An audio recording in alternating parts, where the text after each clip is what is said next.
वतन की ओर पहुंचती है। और अभी तो बाबा विशेष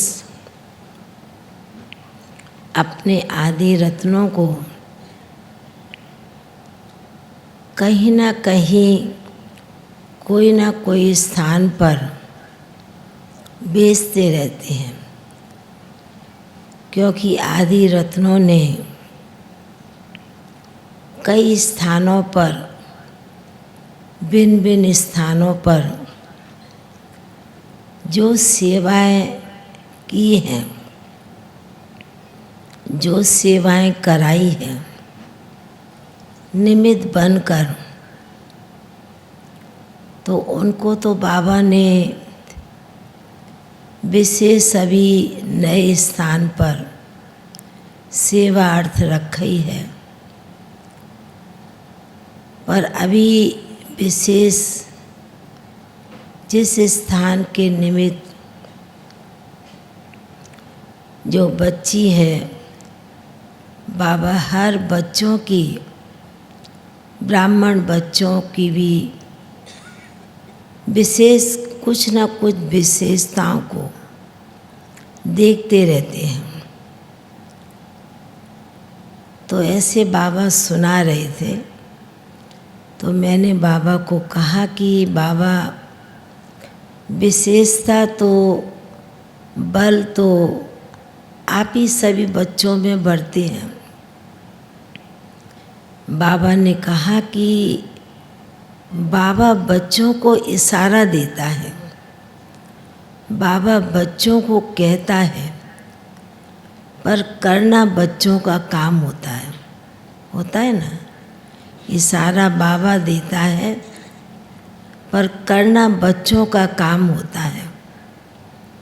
तो बाबा अपने निमित्त बच्चों से जो इस समय संगम युग के समय जो कार्य करवा रहे हैं, स्थापना का कार्य जिसमें सभी ब्राह्मण बच्चे लगे हुए हैं, तो मैंने कहा बाबा इस स्थान के लिए आप क्या कहेंगे, कौन सी बात सुनाएंगे, मैं जो सबको जाकर सुनाऊं। तो बाबा ने कहा कि देखो बच्ची, दुनिया में कोई टीचर होता है जो बहुत सभ्य, बहुत अच्छा, श्रेष्ठ मानते हैं। फिर बाबा ने एकदम स्मृति दिलाई, कुछ दिन पहले टीचर से डे गया है ना बच्ची। मैंने बोला गया तो है, पर बाबा हम तो इतना दुनिया की बातों में जाती नहीं हूँ और ना याद रखती हूँ। तो बाबा ने कहा टीचर्स डे मनाया जिसने, जिसका बहुत अच्छा जीवन बनाया, जिस स्टूडेंट का, उसका मर्तबा, उसका मान, उसका रिस्पेक्ट करते हैं। तो यहाँ तो संगम पर बाबा बच्चों को लायक बना ही रहा है, पर निमित्त बनकर जो करते हैं और अन्य आत्माओं के द्वारा भी करवाते हैं। तो बाबा ने कहा कि इसलिए ये निमित्त बच्ची का भी बहुत ऊंचा भाग्य है, जो अपने चारों तरफ के जो बच्चे बैठे हैं, जो बाबा आज फरिश्ते रूप में, होली हंस के रूप में देख रहे हैं। तो बाबा ने कहा कि एक एक रतन को, एक एक मोतियों को एक ही धागे में पिरोना, बाबा ने कहा ये बहुत बड़ी सुंदरता होती है। यदि धागे में कोई प्रकार की गांठ लग जाती है तो माला की शोभा थोड़ी कम हो जाती है। तो बाबा आज विशेष जो निमित्त बहनें हैं, बच्चियां हैं, बाबा ने कहा कि बाबा देख रहा है कि कितना एक एक रतन को तैयार करना, एक एक फूलों को तैयार करना, एक एक मोतियों को तैयार कर पिरोना।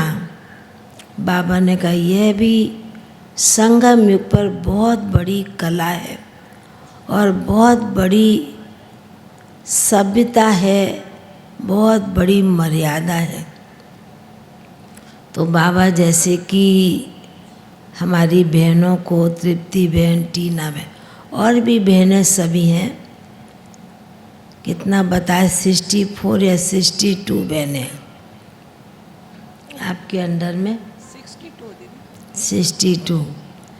बाबा ने जैसे कि वतन में छोटी बड़ी सभी बहनों को बड़े प्यार से मर्ज किया और कहा कि देखो बच्ची, जो बहुत सुंदर जो बगीचा तैयार करता है तो बागवान भी कितना सुंदर होता है। बागवान सुंदर होता तो बगीचा भी ऑटोमेटिकली तैयार होने लगता है। तो बाबा ने कहा कि इसलिए बाबा आज होली हंस फरिश्तों की सभा इन बच्चों को देख रहे हैं और विशेष तो आज जब भोग बाबा के सामने रखा, जिनके निमित्त जिसने भी भोग लगाया है अपनी भावना से, बाबा ने कहा यह भी साल के जो 15 दिन होते हैं, ये भी विशेष अपने गई हुई आत्माओं के प्रति जो कुछ भी करते हैं, बाबा ने कहा यह भी दिन एक बहुत बड़ा सम्मान का दिन होता है। जो उनके प्रति कुछ न कुछ दान करते हैं, कुछ न कुछ त्याग करते हैं, कुछ छोड़ते भी हैं बुराइयों को।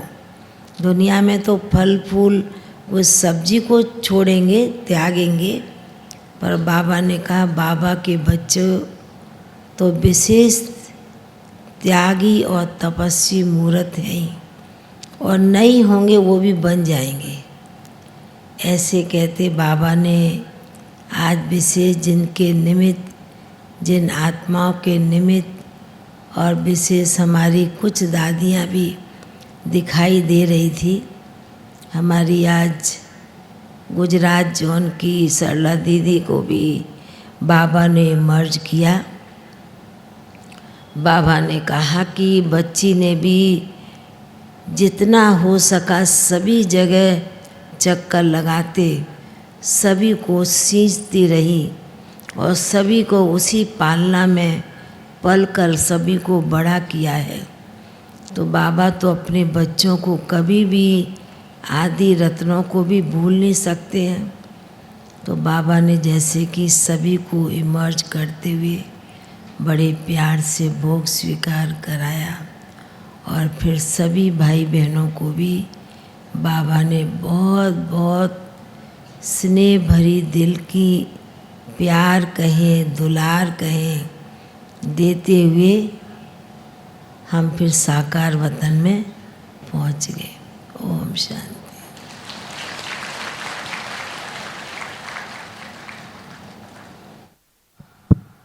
बहुत बहुत धन्यवाद दीदी जी, आपने हम सभी की याद प्यार बाबा तक पहुंचाई। कहा जाता है एक एक सितारों के अंदर बहुत बड़ी दुनिया बसी हुई है। ऐसे ही हमारे धरती के सितारे आदरणीय रुक्मणी दीदी जी, आपकी जीवन कहानी, आपके अलौकिक अनुभवों की कहानी